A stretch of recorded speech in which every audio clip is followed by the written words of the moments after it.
SDG 14번 해양 생태계 세션의 사회를 맡은 SDSN 욜트 코리아의 김연경 주임입니다. 해양 보호에 대한 관심을 바탕으로 오늘 이 자리에 함께 해주신 여러분을 진심으로 환영합니다. SDG 14번은 해양 생태계를 보호하고 지속 가능한 해양 자원 관리를 통해 바다를 지키기 위한 목표인데요. 오늘날 바다 위와 아래를 표류하는 플라스틱이 발생시키는 오염에 대해 익히 들어보셨으리라 생각합니다. 플라스틱은 인류의 편의를 위해 개발되었지만 이제는 오히려 인류와 자연을 위협하는 존재가 되었습니다. 이 위기 속에서 작은 실천을 통해 큰 변화를 만들어 가고 계신 특별한 연사님을 소개시켜 드릴 수 있게 되어 정말 영광입니다. 오늘 연사이신 동아시아 바다 공동체 오션의 홍선욱 대표님께서는 해양 쓰레기 문제 해결을 위해 아주 오랫동안 헌신해 오신 분이십니다. 홍선욱 대표님께서는 해양 쓰레기 문제를 감시하고 연구하며 그 결과를 바탕으로 정책을 제안하는 등 중요한 활동을 활발히 이어오고 계신데요. 오늘은 해양 플라스틱 오염 문제와 국제 플라스틱 협약의 의미라는 주제로 강연을 해주실 예정입니다.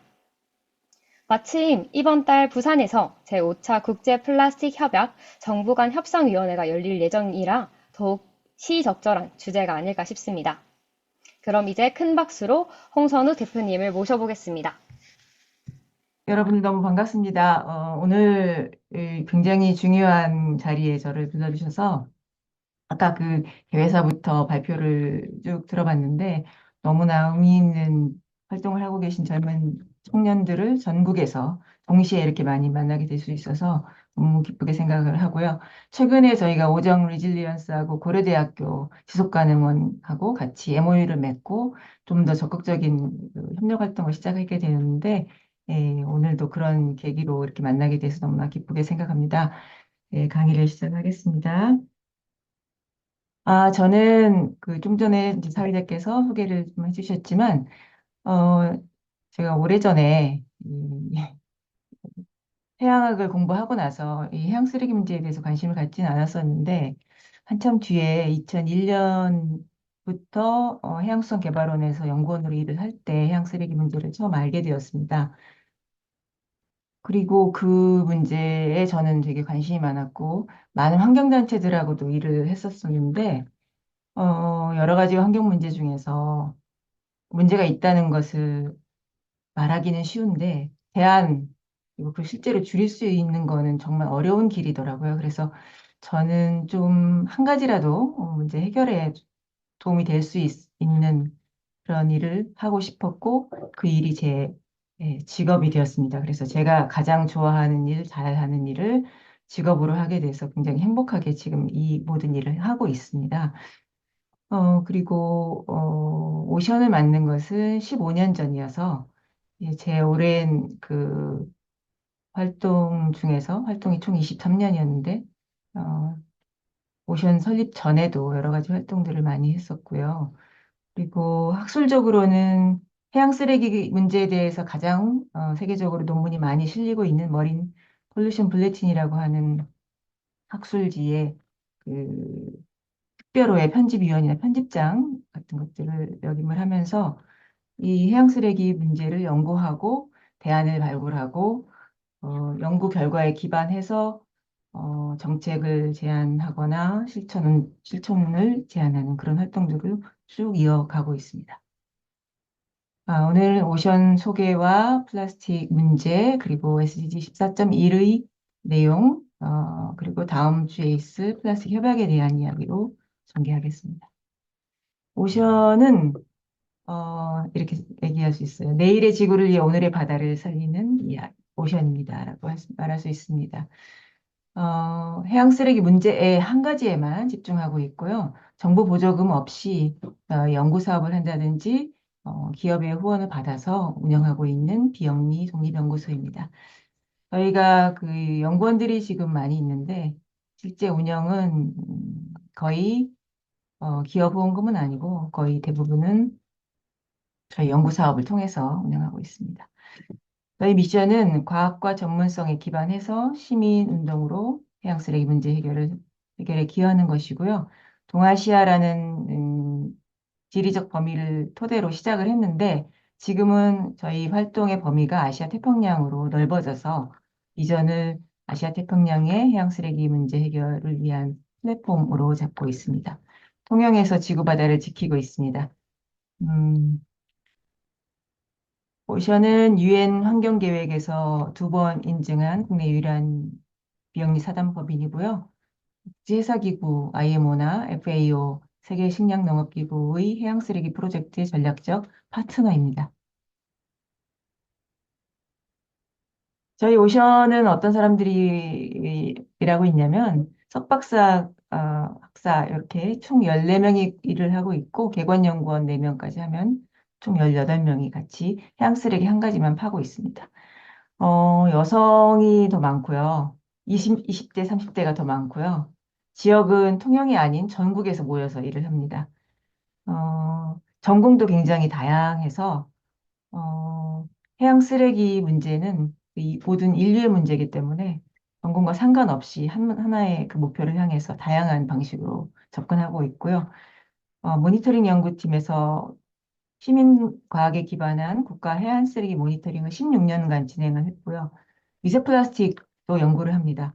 그리고 데이터 연구팀에서는 요새 빅데이터, 그리고 AI, 온실가스 이런 문제들을 연구합니다. 국제협력팀이 지금 활발하게 다음 주에 있을 플라스틱 협약 문제에 대해서 올해 열심히 대응하고 있고요. 기업의 ESG, CSR 활동, 그리고 교육 홍보 등의 활동들로 구성되어 있습니다. 저희가 하는 그 연구들은 해양 쓰레기 안에서 정책이나 해양 쓰레기 오염의 분포나 원인, 영향, 그리고 어, 교육, 방법론 이런 것들입니다.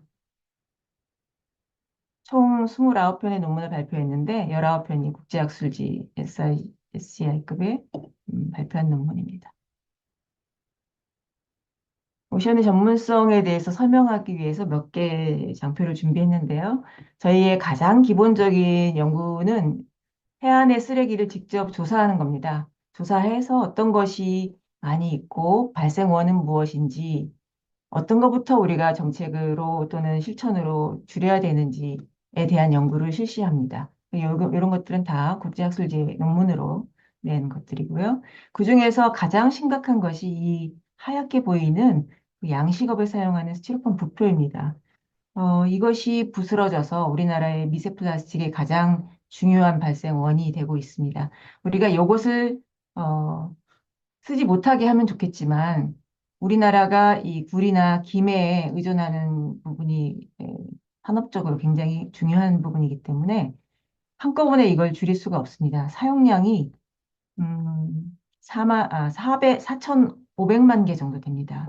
1년에 사용하는 양이 그 정도 많기 때문에 우리가 이것을 사용하지 못하게 막지 못하고 대안이 무엇일까를 연구를 해서 여러 가지 대안들로 나온 것 중에 정부가 정책으로서 지금 받아들여서 효과를 보고 있는 것이 바로 아래쪽에 있는 이 인증부표, 오래가는 부표로 바꾸어내는 정책입니다. 그래서 이것은 지금 현재 효과를 보고 있어서 이 정책을 저희들이 이제 제안을 했고 받아들이도록 했었는데 이것의 효과로 지금 현재 바닷가에서 이 하얀 스티로폼 부표가 줄어들고 있습니다.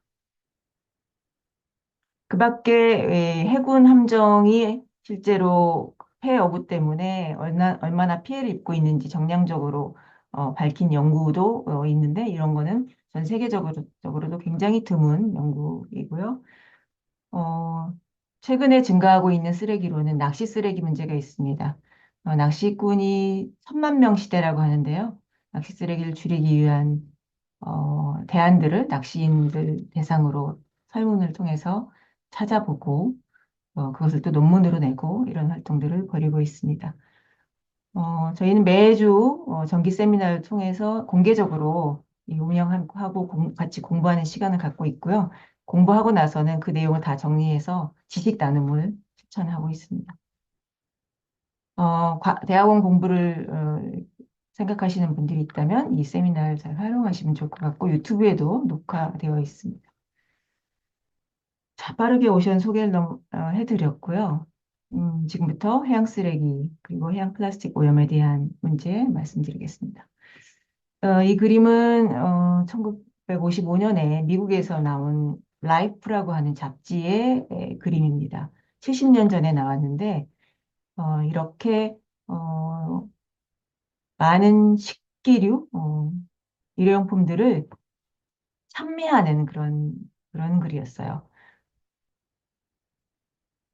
이 당시는 55년이면 우리나라의 경우에는 6.25 전쟁 이후에 이제 먹고 살기 위해서 몸부림치던 그런 가난한 시대였습니다.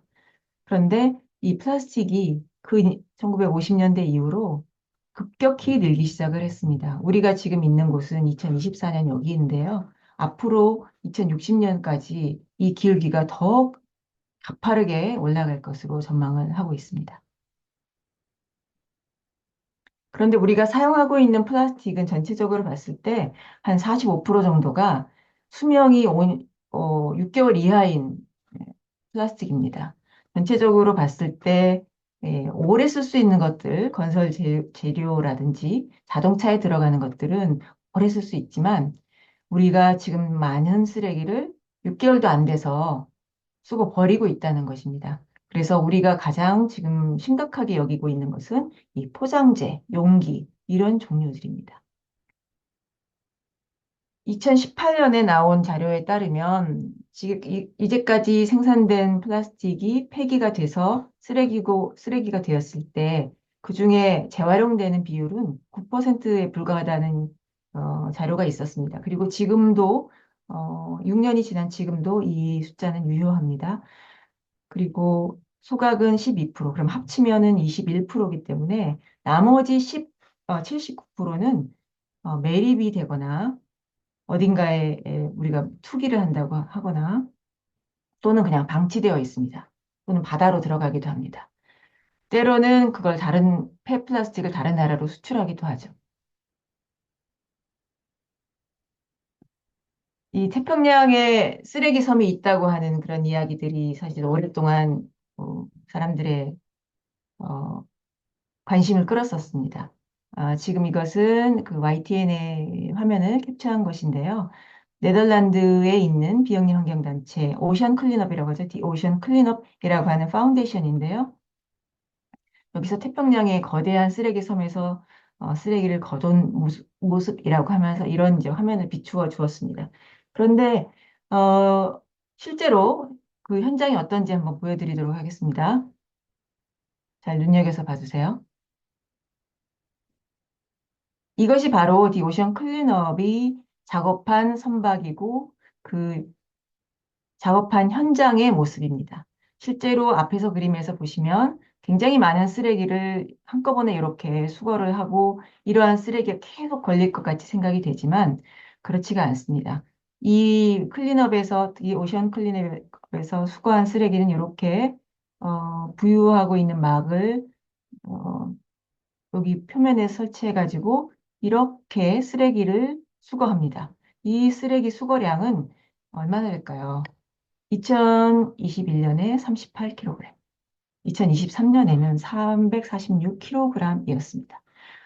이 양은 사실 너무너무 상상할 수 없을 만큼 적은 양입니다. 우리나라의 경우에는 우리나라 주변 해역에서만 10,000톤에서 40,000톤을 수거합니다. 이게 톤입니다. 여기는 킬로그램이니까 1톤도 안 되는 양이죠. 이거 보여드리면 사람들이 너무너무 깜짝 놀라는데요.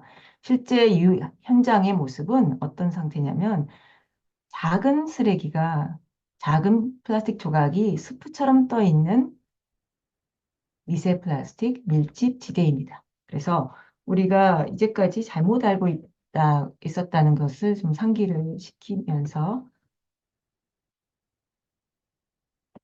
우리가 알고 있는 그 미세 플라스틱, 과거에는 2011년만 해도 물고기 뱃속에서 플라스틱이 나왔다는 논문이 거의 없었습니다. 저희가 이제 한 편의 논문을 보고 이걸 가지고 저희 어, 예술 감독님이신 화가님이신 김정아 작가님이 이만한 이런 작품을 만드셨는데 이때만 해도 이 문제가 그렇게 심각하다고 생각하지 못했습니다. 다만 이런 연구 논문이 나왔었기 때문에 저희들이 이것을 작품화해가지고 위험성을 경고를 했었거든요. 그런데 그 이후에 여러분들이 굉장히 많은 기사를 접하실 수가 있을 텐데요. 생수에 나노플라스틱이 가득한다든지 일회용 종이컵에 커피를 마셨는데 나노플라스틱이 폭탄이었다라는 것이라든지 플라스틱 용기에 물을 넣어서 전자레인지에 돌리니까 폭탄처럼 미세 플라스틱이 나왔다라든지 이런 것들은 다 연구 결과를 기사화한 것들입니다. 폐하에게 그리고 모유 속에도 미세 플라스틱이 분포하고 최근에는 뇌에 미세 플라스틱이 특히 많이 쌓인다라는 굉장히 자극적인 그런 기사도 나왔습니다. 이걸 보편적인 결과라고 말할 수는 없습니다만 앞으로 우리는 이러한 비슷한 연구 결과들을 계속 보게 될 겁니다. 이 미세 플라스틱은 나노 사이즈로 작게 줄어들어서 우리의 혈관 그리고 세포벽을 따라서 다 우리 몸 어디든지 갈 수 있고 이동할 수가 있어서 이동하다가 어딘가에 멈추면 그 자리에서 문제를 일으키게 됩니다. 그래서 이 논문에서는 치매나 파킨슨병의 위험까지도 언급을 했습니다. 이게 어디에 멈출지 모르고 이미 우리 몸속에는 이 미세 플라스틱이 들어 있습니다. 그래서 미세 플라스틱 문제가 더 이상 어, 얼마나 더 악화될지에 대한 연구도 굉장히 많이 쏟아지고 있습니다. 이거는 저희들이 오랫동안 이제 세미나를 계속하면서 국제적으로 연구가 진행되고 있는 것들을 빠르게 파악을 하고 있었기 때문에 2016년 데이터를 가지고 언급한 내용을 지금 오늘 소개를 합니다. 이 논문은 사이언스에 실린 논문인데요. 굉장히 영향력 있는 연구자들이 3년간 연구한 결과를 보고서로 내고 별도의 논문으로 발표한 겁니다. 그래서 육지에서의 연간 대형 플라스틱의 쓰레기 발생량은 2016년 대비 2040년이 되면 2배가 늘어나고 바다로 들어가는 양은 3배가 늘어나며 바다에 누적이 되는 현존량은 4배가 늘어날 것이다. 지금처럼 계속하다가는 이렇게 될 것이다라고 예측을 했습니다. 그런데 아마 앞으로 이거보다 더 많이 늘어난다는 예측 결과들이 나오게 될 겁니다. 특히 코로나로 우리가 전체적으로 경제 성장 자체가 주춤했을 때에 이 플라스틱 사용이 살짝 줄어들었습니다만은 전체적으로 다시 더 가파르게 회복하는 그런 추세이고요. 특히 아시아 지역에서 이 플라스틱 사용이 굉장히 늘어날 것으로 전망을 하고 있습니다. 그래서 우리가 어떤 문제를 해결하고 싶을 때 어디에 집중해야 되냐면 바다로 일단 들어가기 전에 막아야 되고 특히 우리가 아시아 태평양 이 지역에서 굉장히 노력을 많이 해야 된다는 것을 이 그림 보면 알 수가 있습니다. SG 14.1에 대해서 좀 더 말씀드릴게요. SDG 14는 2015년에 유엔 지속가능 발전 목표에 포함되게 되었습니다. 그래서 지속가능한 개발을 위해, 지속가능한 발전을 위해 해양, 바다, 해양 자원의 보전과 지속가능한 방식의 이용이 이제 14번의 목표인데요. 14.1은 이렇습니다. 2025년까지 해양 쓰레기와 영양염류 오염을 포함하여 특히 육지 기반 활동으로부터 발생하는 모든 종류의 해양 오염을 예방하고 상당한 수준으로 감소시켜야 된다라는 것입니다. 이게 2015년에 나왔고 2025년까지의 목표였어요. 그러나 이건 달성하지 못한 것 같습니다. 특히 여기서 상당한 수준, significantly라고 되어 있는데 상당한 또는 현저한 수준으로 감소한다고 했을 때 과연 어느 정도가 상당한 수준인지 사실 알 수가 없죠. 그래서 지표로서 부유 쓰레기의 밀도를 제시를 했었습니다. 단위 부피당 해수 부피당 해양 쓰레기가 몇 개가 있는지 그런 것들을 측정하는 지표 또는 단위 제곱미터, 해수 표면의 면적에 기반한 개수를 지표로 제시를 UNEP에서 하고 있는데, 어, 또 다른 지표로서는 제곱킬로미터당 해안 쓰레기가 몇 개가 있는지에 대한 그런 지표도 있고요. 가장 많이 사람들이 사용하고 있는 단위는 해안선 미터당 몇 개의 쓰레기가 있는지를 표현하는 겁니다. 그래서 유럽의 경우에는 정책의 목표를 해안선 100m당 쓰레기가 20개 이하가 되도록 목표를 설정을 하고 있습니다. 현재의 유럽의 해안 중 85%가 100m당 20개 이상인 것 같습니다. 그래서 그 20개까지 낮추는 것을 목표로 다양한 그 전략을 세우도록 하고 있습니다. 그런데 이러한 데이터들은 다 시민과학 데이터에서 나오게 됩니다. 그 시민과학은 뭐냐면 여러 정의가 있습니다만 오션에서는 시민을 위한 시민의 과학으로 정의를 합니다. 저희는 이제 시민과학을 아주 일찍부터 우리 모든 활동의 기본으로 삼았기 때문에 최근에 이제 시민과학에 대한 관심이 좀 높아지고 이거에 대한 활동도 좀 늘어나고 있는 것 같은데요.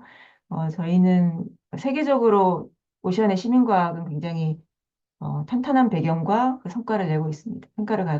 배경을 가지고 있고 이론적으로 탄탄하고 어, 뚜렷한 연구 성과로 입증을 있습니다. 저희가 생각하는 이제 시민과학 데이터의 기여 그리고 이것은 이제 키슬링 앤 티엘이라는 분의 그림인데요. 요, 요 그림의 출처로 저도 어, 이 책에 저자로 참여를 했는데요. 시민과학자들은 오션과 같은 전문과학자들의 지원을 받아서 데이터를 수집을 하고 그 데이터를 과학자들에게 제공을 합니다. 그리고 저희는 이 데이터를 가지고 과학적 정보를 분석해서 의사결정에 기여를 하지만 시민들은 이러한 데이터 수집을 한 결과를 가지고 사회 매체를 통해서 많은 사람에게 알리고 대중들에게 제공함으로써 대중들이 이런 문제에 대해서 인식을 하게 되고 이 사람들은 다시 의사결정에 예, 실행을 촉구를 하게 됩니다. 그래서 오션에서 하고 있는 사전 예방을 위한 시민과학을 말씀을 드리자면 국제연안정화라는 행사가 있고 그리고 국가해안쓰레기 모니터링이라는 연구 프로젝트가 있습니다. 이것은 해양수산부와 해양환경공단에서 예산을 지원하는 국가 프로젝트인데요. 아까 앞에서 제가 그림을 보여드렸죠. 이게 16년 동안 진행이 되어서 아주 가장 기본적인 국가 데이터를 생성을 했는데 사실 올해 사업이 중단이 되고 말았습니다. 하지만 저희는 이 국가 모니터링 데이터를 기반으로 해서 우리나라에서 가장 쓰레기를 줄이기 위해서 무엇부터 해야 되는지를 파악을 했습니다. 이건 정부에 오랫동안 제안을 했던 내용이지만 사실 제대로 받아들여지지 않아서 저희가 그럼 우리가 직접 하겠다라고 해서 22년부터 시작을 했습니다. 우리나라 바다를 오염시키는 가장 중요하고도 피해를 많이 주는 쓰레기 10개를 뽑았습니다. 스티로폼 부표는 앞에서 설명을 드렸고, 어업용 밧줄이라든지, 페트병, 비닐봉지, 식품 포장 비닐, 노끈, 낚시 쓰레기, 담배꽁초, 폭죽, 장어통발입니다. 여러분들이 발생시키는 쓰레기도 여기 있죠. 여러분들은 어민들이 아니니까, 뭐, 이런 어업용 밧줄이나 이런 거하고는 관계없겠죠. 장어 통발. 하지만 여러분들 일상생활에서 발생시키는 쓰레기가 우리 바다를 오염을 시키고 있다는 거를 좀 같이 생각을 했으면 좋겠고요. 오션에서는 이것을 10분의 1로 줄이는 활동을 하고 있으니까 요거의 사용량을 줄이는 부분에 더 동참을 해주시면 우리 바다가 조금 더 빨리 깨끗해질 것 같습니다. 저희가 제시하는 지표는 바로 이겁니다. 이 10가지 항목을 국가 해안 쓰레기 모니터링 데이터를 통해서 지표화했을 때, 해변에 237개가 우리 현재의 수준입니다. 그래서 얘를 10분의 1인 23.7개로 낮추는 것이 오션의 목표입니다. 그리고 각각의 항목에 대해서도 지표가 있는데요. 플라스틱 음료수병 같은 경우는 현재 100m당 60개가 평균입니다. 그런데 100m당 6개가 될 때까지 우리가 이 플라스틱 병을 사용하지 않는, 그리고 바다로 들어가지 않도록 막는 그런 활동을 전개해야 되겠고요. 담배꽁초도 100m당 10개가 해안에서 발견이 되는데 한 개로 줄이는 활동. 여러분들이 그 담배를 피우고 나서 배수구, 길거리에 있는 배수구에다가 넣지 않고 쓰레기통에만 제대로 넣어줘도 이것은 현저히 줄일 수가 있습니다. 아까 이제 사전 예방을 위한 시민과학을 말씀드렸는데 사후 대처에서는 어떤 방식으로 저희들이 하고 있냐면 이미 발생한 해양 쓰레기 부분에 있어서는 오염이 심한 곳을 식별해서 거기서부터 치우고 그리고 피해를 기록해서 어떤 피해가 계속 일어나는지를 밝히는 그런 활동을 하고 있습니다. 이것은 3차원 디지털 시민과학으로서 세계적으로도 아주 혁신적인 프로그램입니다.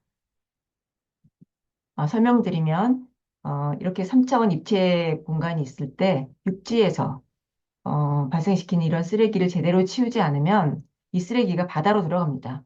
하천을 통해서 바닷가로 들어가고 또 바다로 들어갑니다.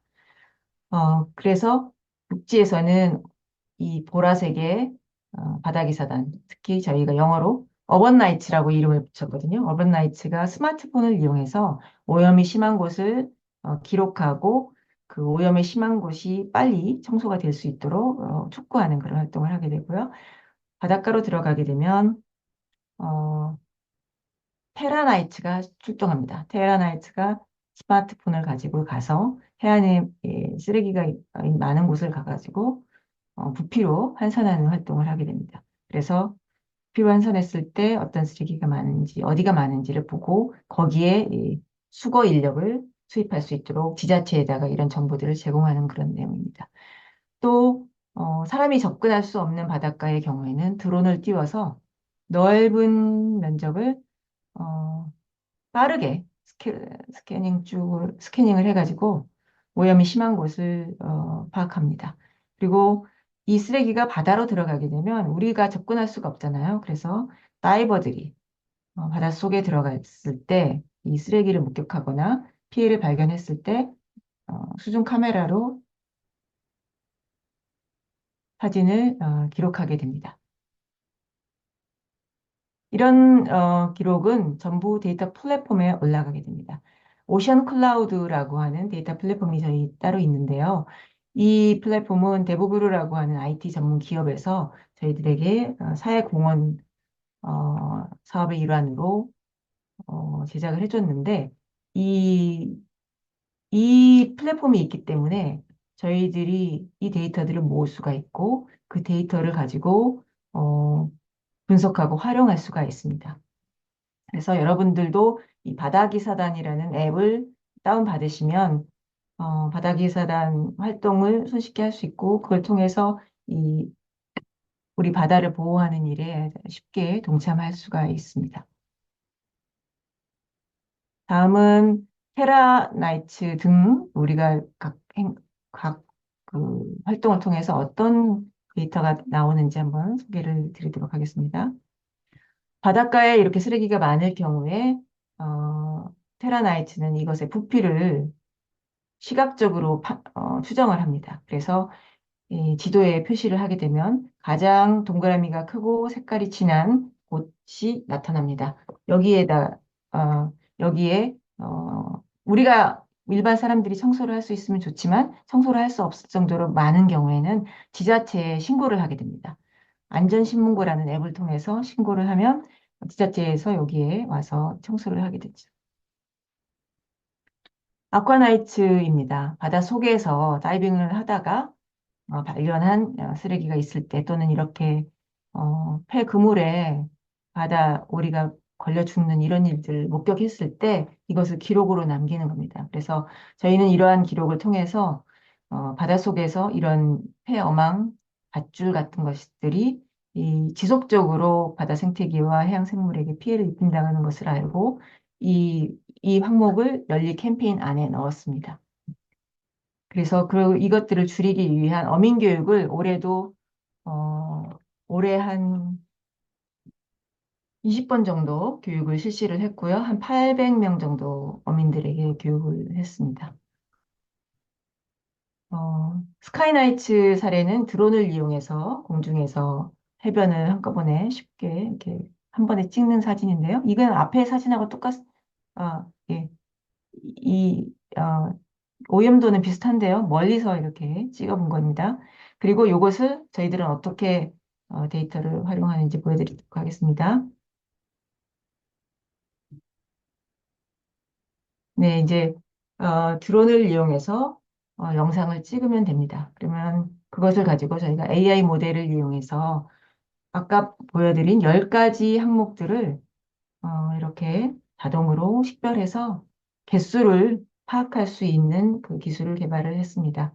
이 드론 이미지는 원래는 높이 드론을 띄우고 직각 방향으로 촬영을 해서 해봤었는데 그렇게 해도 되고, 이렇게, 어, 일반, 사람들이 카메라, 그 사진을 찍듯이, 카메라를 앞쪽으로, 향하게 하고, 자연스럽게 찍어도 일정하게 고도만 유지를 해주면, 식별이 될 수 있는 그런 기술들을 저희가 가지고, 이런 걸 통해서 좀 더 효율적으로 오염을 파악하고, 오염 심한 그런 것도 파악할 수 있고, 지표로서 숫자도 낼 수 있도록 하고 있습니다.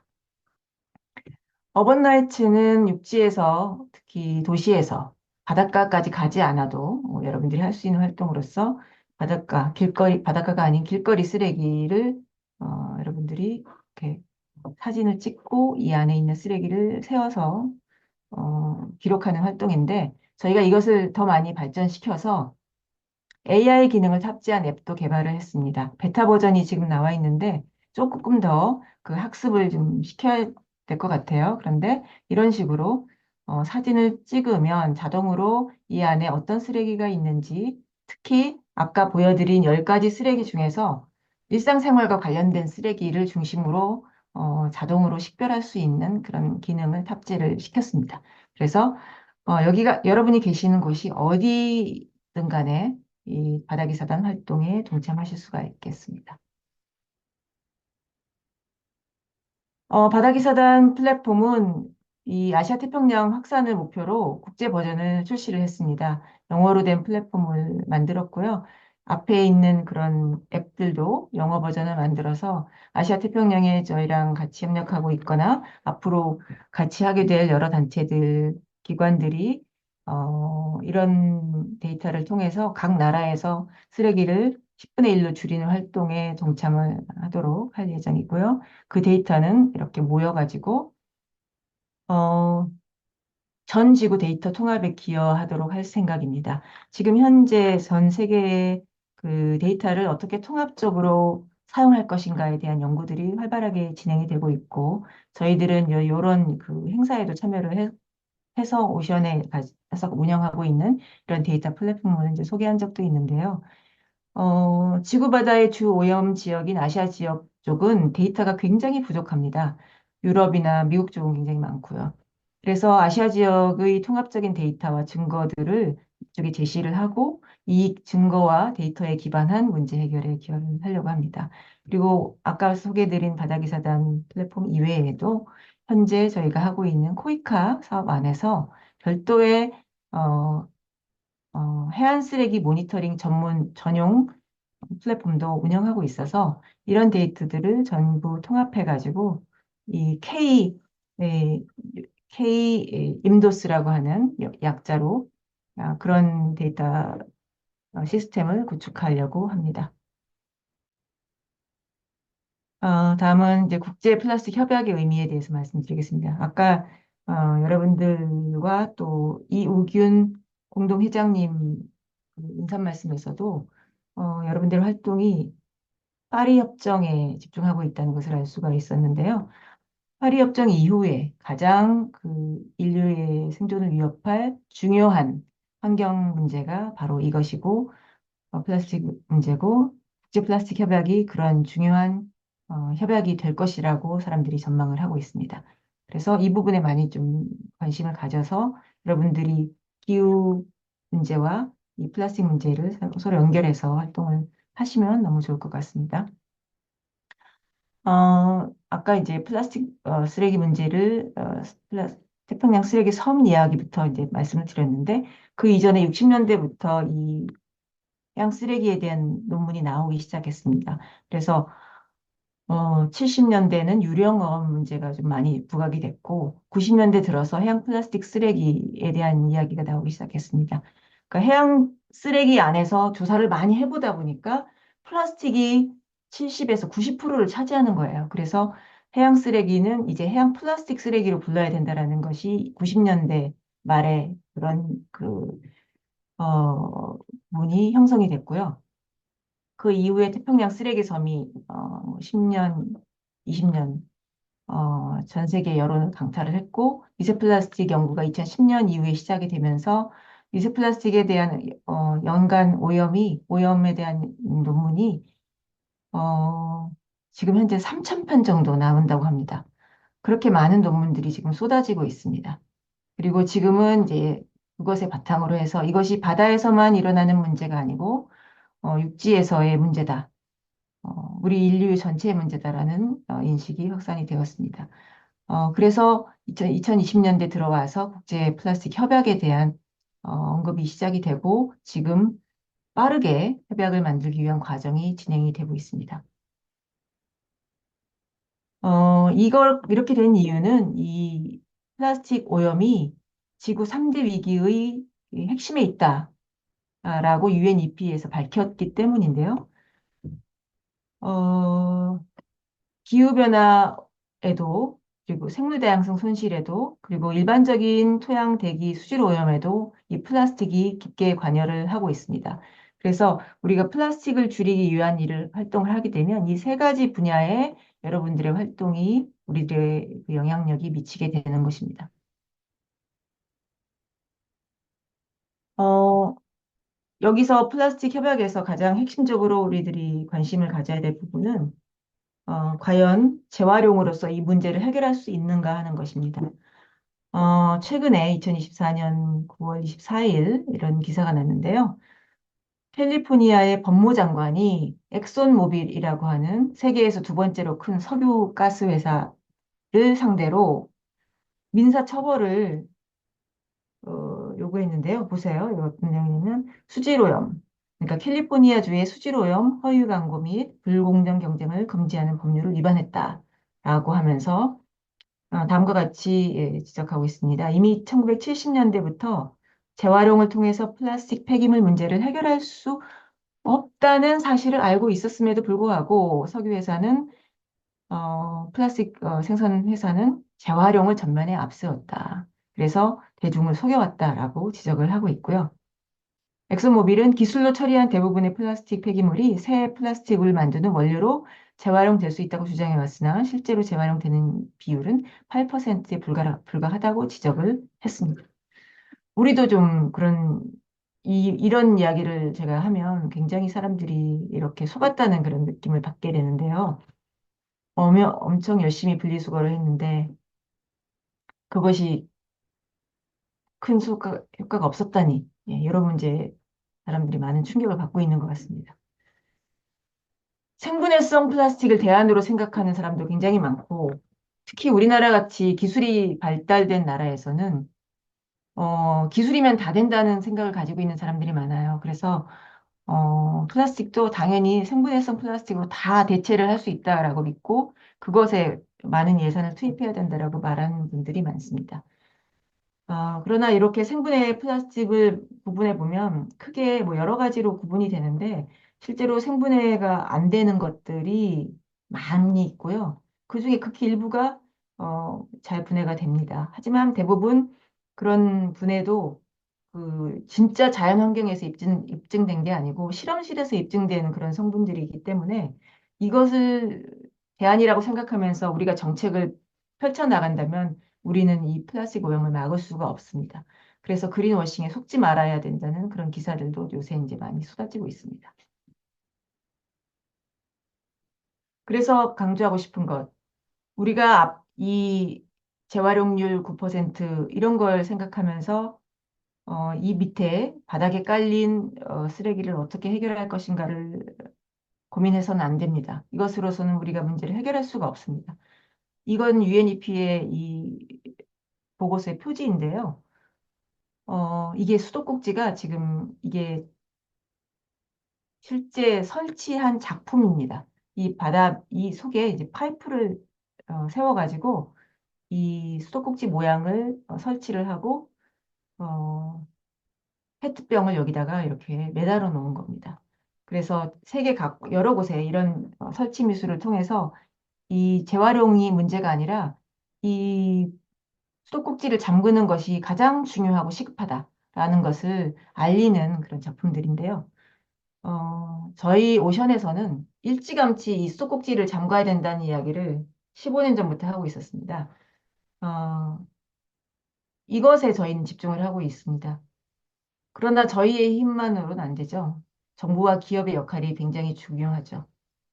왜냐하면 기업의 생산이 바로 이제 이렇게 석유화학 기업으로부터 플라스틱 생산이 이 전체를 좌우하고 있기 때문입니다. 플라스틱 협약은 2022년에 UN 5.2차 환경총회에서 어, 법적 구속력이 있는 플라스틱 협약을 만들자라는 거에 전 그 회원국들이 다 만장일치로 통과를 시켜가지고 그 이후에 5번에 걸친 정부 간 협상위원회 Intergovernmental Negotiation Committee라고 하는데요. INC라고 약자로 부릅니다. 그래서 이것을 5번을 어, 전개해서 2년 안에 협약을 만들자라고 했습니다. 어마어마하게 많은 빠른 속도죠. 다른 그 국제 협약에 비해서 이 플라스틱 오염은 많은 사람들이 공감을 하고 있어서인지 단 2년 안에 이 협상안을 다 만드는 것으로 협의를 했고요. 지금 우리는 어디에 있냐면 바로 여기에 있습니다. INC5 2024년 11월 25일부터 12월 1일까지 다다음 주부터 시작되는 INC5를 목전에 두고 있습니다. 이때 협약의 초안을 완성하는 것을 목표로 하고 있습니다. 그리고 그 내년에 2분기 때 외교 정권 회의를 통해서 협약을 채택하는 것을 목표로 하고 있습니다. 그래서 1차 때는 네, 1차, 2차, 3차, 뭐 4차, 5차로 이렇게 쭉 진행이 됐는데 어, 지금 이제 4차까지 마쳤죠. 4차에서는 협상이 진전이 되고 협약문이 좀 간소화될 것으로 기대를 했는데 3차, 2차, 3차에 비해서 오히려 과로가 더 많아진 채 마무리가 되었습니다. 그래서 이 당사국 간의 의견이 불일치하는 부분이 굉장히 많다라는 것을 알 수가 있었고 우리가 해결해야 될 과로가 3,686개라는 수치를 수치를 보여줬습니다. 그래서 이것을 어떻게 해결하겠습니까? 그래서 지금 UNEP에서는 간소화한 비공식 문서, non-paper라고 하는데요. 이 간소화한 비공식 문서를 정부에게 음, 제공을 했습니다. 그래서 이것으로 아마 다다음 주에 열릴 INC5의 협상이 진행이 될 예정인데요.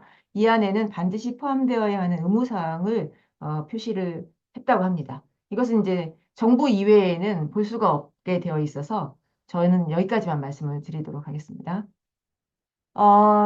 우리 이제 플라스틱 협약이 지금 추진 과정에서 당면한 문제는 여전히 연구가 굉장히 많이 쏟아지고 있는데도 불구하고 연구 결과가 불충분하다라는 그런 주장이 많습니다. 그래서 충분한 연구를 통해서 과학적 근거와 데이터를 확보를 해야 되고요. 그다음에 기후위기 따로, 플라스틱 오염 대응 따로 이렇게 각각 이제까지 진행이 되어 왔는데 이것을 서로 연결해서 시너지를 낼 필요가 있다라는 것으로 말씀드릴 수가 있습니다. 또 기업과 시장의 협조 그리고 시민사회의 참여를 보장해야 되는데 지금 이제 협약을 진행하는 과정에서 기업을 대표하는 로비스트들은 굉장히 많이 참석을 할 수가 있는데 시민사회의 참여는 굉장히 제한이 되어 있습니다. 그래서 이게 우리가 원하는 목표를 달성할 수 있을 것인가에 대한 그 의문이 좀 제기가 되고 있고요. 제일 중요한 것은, 어, 제일 중요한 것은, 어, 어떻게 하면 이 생산을 억제할 것인가 라는 것인데, 그 부분에 대해서 자신이 없다고 얘기하는 분들이 좀 많이 있는 상황입니다. 그래서 오션에서는 끝까지 생산을 억제하는 내용이 협약의 초안에 반드시 들어가야 된다는 주장을 하고 있습니다. 어, 해양수산 분야에서 좀 주목해야 될 점은 바다라는 것은 국경이 없지 않습니까? 물론 바다에도 그 영해라는 경계가 있긴 합니다만 그 경계는 어, 우리 지도상에 그려져 있지 실제 바다에는 구워져 있지 않습니다. 그래서 국경을 넘어서 바닷물이 이동하고 모든 것들이 이동하기 때문에 국제협력이 필수이고요. 그다음에 바다에서 일어나고 있는 여러 가지 어업 활동들은 너무 복잡해서 지금 다 제대로 파악이 안 되고 있습니다. 거버넌스도 문제고요. 우리 바다는 우리의 그 공유재라서 공동의 책임도 필요하지만 차별화된 책임도 필요하다는 것이 주목할 점입니다. 실제로 대규모 어업이나 산업을 운영하고 있는 나라 또는 그런 기업은 소규모 어민어업을 하고 있는 나라나 기업하고 동등하게 취급받아서는 안 되겠죠. 그리고 불법으로 인한 문제점들을 어, 철저히 예방하는 그런 내용들이 들어가야 됩니다. 여기서 ALDFG라는 것은 페어오브를 말하는데요. 그 페어오브들을 잘 관리하는 방안을 강구를 해야 됩니다. 또한 육지에서 들어가는 쓰레기 유입을 막는 부분도 중요합니다. 협약이 앞으로 나아가야 할 부분에서 우리나라는 전체적으로 한 평균 정도 대응을 하고 있고요. 처음에는 해양수산부가 좀 주도적으로 하다가 지금은 환경부가 대외적으로 그 대표를 하고 있습니다만 지금 현재 이러한 그 대응은 정치, 경제나 외교 문제하고 밀접하게 관계가 있어서 현 정부의 입장 또는 역량과 굉장히 중요한 관계를 가집니다. 그래서 오히려 이런 그 플라스틱 협약이 산업통상자원부의 어떤 이해관계에 더 치중해 있지 않나 하는 우려가 있고요. 환경부 중심의 어떤 그 대응에서 전문가 협의를 할 때 이 전문가들의 명단 같은 것들이 다 비공개로 진행이 되고 있어서 사실 이 플라스틱에 대해서 우리나라가 산업계의 의견에 치중하고 있을 거라고 지금 생각을 하고 있습니다. 그래서 우리는 이 플라스틱 협약을 어떻게든 그 간소화된 문서라도 이번에 성안을 시켜야 되고 이것이 끝이 아니라 이를 모멘텀 삼아서 장기적으로 한국의 탈플라스틱 사회 구축을 위한 발판으로 삼아야 한다. 라고 생각을 하는데 우리나라의 사람들은 대개 여기까지는 공유는 하는 것 같습니다. 어, 마무리하겠습니다. 오션은 이 플라스틱 협약을 앞두고 최근에 보고서를 발간을 했습니다. 이 요약 보고서를 먼저 발간을 했는데 여러분들도 이것을 여기 QR코드에서 다운을 받으실 수가 있어요. 제가 잠깐 멈출 테니까 여기서 폰으로 바로 한번 접속을 하셔가지고 이 25페이지 되니까 요 보고서를 받아서 보시면 간략하게 요약이 되어 있습니다. 그리고 전체 좀 세밀한 내용을 담은 보고서는 저희가 다음 주에 공개를 할 예정인데요. 한 110페이지 되는 그 내용들로 된 이 본 보고서를 보면 상세하게 이 문제들이 설명이 되어 있으니까 여러분 다른 보고서 보실 필요 없이 이것만 보시면 될 것 같습니다. 그리고 저희는 플라스틱 정부 간 협상위원회가 진행되고 있는 기간 중에 전시 부스를 운영해서 연안정화 데이터를 시각화한다든지 연안정화 데이터의 ESG 가치에 대한 이야기들을 부스로 설명을 할 거고요. 세미나도 운영을 합니다. 여러분들이 당일 등록으로 출입을 할 수가 있기 때문에 행사 기간 중 한번 부산에 오실 수 있다면 오시는 것을 권해드립니다. 마지막으로 저희가 반짝이는 청년 오션 서포터스 윤술이라는 프로그램 운영하고 거기서 만든 간단한 밈을 에? 준비했습니다. 뭐야 이게? 어? 어? 아, 뭐, 어디서 먹어본 건데? 응? 먹어본 맛인데? 오씨, 또 없어요? 응? 응? 나야, 플라스틱.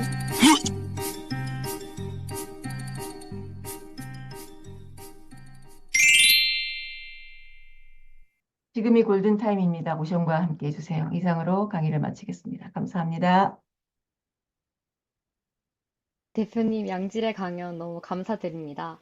해양 플라스틱으로 인해 우리가 지금 우리 생태계가 얼마나 훼손되고 있는지 이제 해양 플라스틱 문제 해결을 위한 이제 AI 기술 도입, 그 너무 신기했고요. 시민 과학과 이제 우리의 동참이 얼마나 내일의 지구에 좋은 영향을 줄 수 있는지 이제 깊게 생각해보는 강연이었습니다.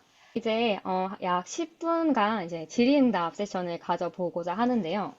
제가 사전에 질문을 조금 뽑아왔습니다. 그중에서 가장 첫 번째 질문을 드리고자 하는데요.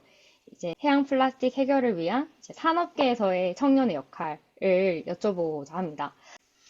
최근 플라스틱 협약 초안 수정본 논의가 이루어졌으며 곧 부산에서 협약 선언 목표를 정하고 그 후에는 협약 채택 목표를 설정을 하는 것으로 들었습니다. 다만 글로벌 석유화학 산업은 플라스틱 오염을 해결하기 위한 국제 협약에서 줄곧 강한 반대 입장을 취해왔는데요. 또한 공정한 경쟁을 위한 국제 플라스틱 규제를 지지하는 글로벌 기업 연합 역시 플라스틱 생산 감축보다는 재활용 기술에 대한 의존을 강조하며 협약에서 생산 제한이 포함되지 않도록 압박하고 있다고 들었습니다. 이처럼 산업계의 반발이나 반대 움직임이 있을 때 청년 개인들이 할 수 있는 역할이 무엇이 있을지 혹은 청년 단체의 역할은 무엇이 되면 바람직할지 여쭤보고 싶습니다. 라고 질문을 주셨습니다. 네, 질문이 굉장히 심오합니다.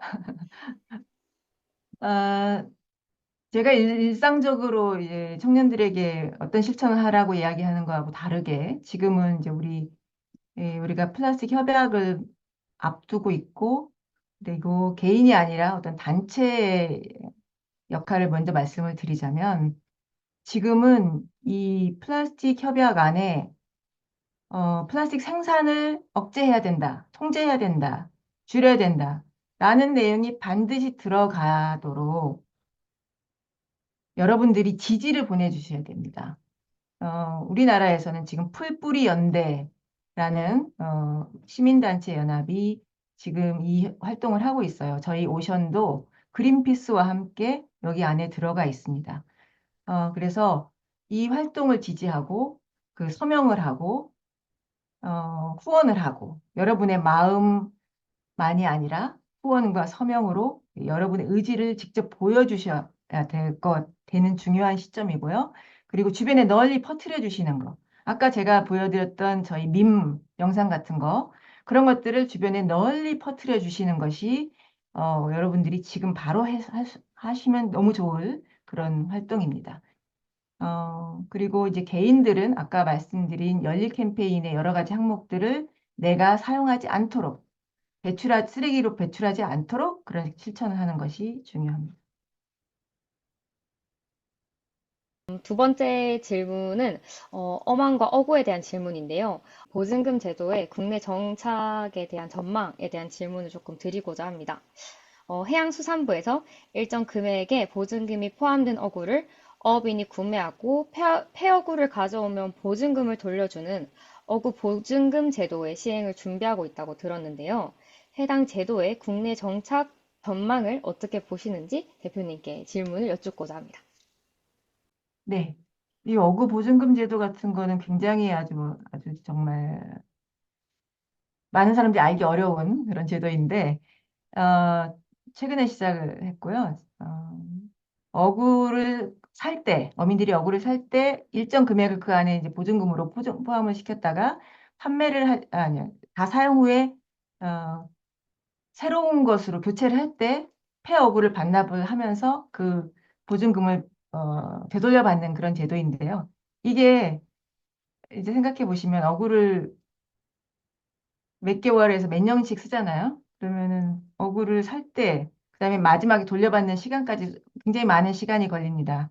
그래서 이것이 효과가 있을지에 대해서는 사실은 의문이에요. 그리고 어민들이 이 제도를 싫어합니다. 어민들의 수용성이 떨어져요. 어민들이 이걸 적극적으로 호응을 하고 받아들여야 되는데 그렇지 못합니다. 근데 어민들이 조금 더 적극적으로 참여할 수 있는 그런 정책들을 정부가 적극 시행하는 것이 이 문제를 해결하는 데 더 도움이 되지. 어, 좀 아쉽게도 어구보증금을 먼저 이제 시도한 것은 뭐 제도를 연구하는 건 좋지만 연구하고 시도하는 거는 되게 바람직하지만 효과는 좀 나중에 나타날 것 같아서 저는 그거보다는 불법업을 막는 감시나 처벌 이런 제도를 좀 더 확실하게 시행을 하고 선상에서 쓰레기를 가져오면 이제 모아놓을 수 있는 부려서 반납할 수 있는 그런 집화장이라는 게 있거든요. 거기에 쓰레기를 자발적으로 가져오게 하는 문제 또는 그런 대안 또는 경진대회 같은 게 있어요. 폐허구를 어떻게 하면 스스로 잘 관리하고 수거할 것인가 하는 경진대회 같은 그런 대안들, 그런 행사 이런 것들이 어민들을 자발성을 높여가지고 이 문제를 좀 더 효과적으로 대응할 수 있게 할 수 있지 않을까 그렇게 생각합니다. 그 질문이고, 종료를 해볼까 생각을 하고 있는데요. 연사님께서 대표로 계신 동아시아 바다 공동체 오션의 위치성에 대한 질문입니다. 전 세계의 바다가 하나로 연결되어 있는 만큼 해양 쓰레기 문제 역시 전 세계 국가들이 함께 힘을 모아야 해결할 수 있는 중요한 과제라고 생각합니다. 동아시아 바다 공동체 오션은 이러한 국제적 흐름을 발빠르게 파악하고 여러 나라와의 협력을 통해 문제 해결에 기여해 오고 계신데요. 그간의 협력 중 가장 인상 깊었던 사례와 그 과정에서 겪으셨던 어려움에 대해 들려줄 수 있으신지, 또한 이제 각국과의 협업 과정에서 이제 특별히 도전이 되셨던 부분이 어떤 부분이 있으신지, 이제 마지막으로 정부나 공공기관이 아닌 이제 비영리 기구이자 민간 독립 연구소로서 이제 협력 관계를 맺는데 장단점이 있을 거라고 생각이 됩니다. 그러한 어떤 점이 유리하고 어떤 점이 불리한지 질문을 주셨고요. 마지막으로 오션이 어떠한 차별점을 가지고 있는지도 함께 얘기해 주시면 감사하겠습니다. 저희는, 그리고 이제 활동을 사실 뭘 크나큰 등락이 없이 꾸준하게 활동을 하는데요. 어, 최근에 저희가 14년 활동한 거를 종합 평가를 한번 받아봤어요. 오션의 임팩트가 어느 정도인지 전문 기관의 그 객관적인 평가를 의뢰해가지고 보고서를 작성을 했는데 거기에 저희랑 5년에서 10년간 협력 활동을 했던 단체들 35개 단체들이 오션에 대한 신뢰도를 10점 만점에 9.2점을 줬어요. 그래서 이 우리 단체들이 평소에는 표현을 안 했는데 이렇게 설문을 통해서 물어보니까 굉장히 높은 점수를 줬구나. 그리고 오션이 본인들의 그 단체 운영과 실적에도 굉장히 영향을 많이 줬다. 그것도 8.5 이상 점수를 줬더라고요. 그래서 그런 부분이 굉장히 인상이 깊었고요. 저희들이 어려운 점은 이런 협업을 통해서 뭔가를 하려고 할 때 항상 예산이 필요한데 예산이 항상 부족하죠. 예산만 뒷받침이 된다면 저희들의 활동이 조금 더, 활발하게, 그리고 다른 단체들의 협력도 더 많이 끌어낼 수 있을 거라고 보는데 그런 부분이 여전히 어려운 점이고요. 저희가 이제 독립적인 연구소로서, 민간기관으로서 활동을 하면서 이 정부 간하고 뭐 다른 곳하고의 좀 차이점은, 어, 특히 한일 간의 문제에서 나타나는 것 같습니다. 한일 간의 협력이 꼭 필요한 이제 문제죠. 우리나라 쓰레기가 일본으로 가고 일본의 쓰레기는 태평양으로 가는데 정부 간에는 우리 역사적인 문제 때문에 갈등의 골이 깊어서 사실 협력이 쉽지가 않아요. 그런데 민간 부분에서는 정부의 그 갈등적인 요소를 쉽게 극복하고 협력을 잘 해낼 수가 있습니다. 오션이 처음에 동아시아에서의 이런 활동할 때 일본과의 협력이 굉장히 중요한 역할을 했고요. 그런 부분에서 저희들이 참 유리하기도 했다라는 말씀을 드릴 수가 있겠고 저희는 이제 어려웠던 점은 이번에 이제 협약을 준비하면서 보니까 저희는 해양수산부하고 주로 많은 역할하고 일을 했었는데, 그리고 어떤 다른 곳보다도 연구와 준비가 많이 되어 있음에도 불구하고 이 협약이 지금 현재 환경부가 이제 대표하는 그런 정부 협상단이 만들어지다 보니까 환경부에서 저희를 전문가로서 인식해 주지 않는 거예요. 그래서 저희는 그 협약 전문가 모임에 참여를 못하고 있습니다.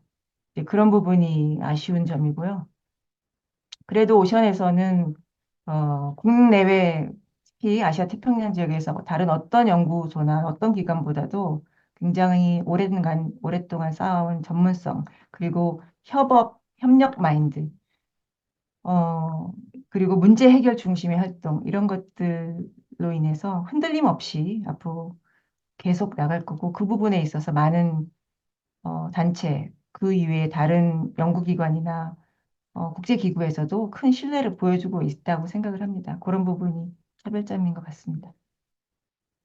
저도 오션으로 향하고 싶다는 생각이 들 정도로 너무도 좋은 답변이 된 것 같습니다. 이제 오늘 연사님의 강연을 통해 이제 참가자분들께서도 우리의 바다가 현재 처한 상황과 그리고 이를 막기 위한 국가 간의 협의 과정을 상세하게 알 수 있으셨으리라고 생각이 듭니다. 긴 시간 양질의 강연을 해주신 홍선욱 대표님께 다시 한번 감사드립니다.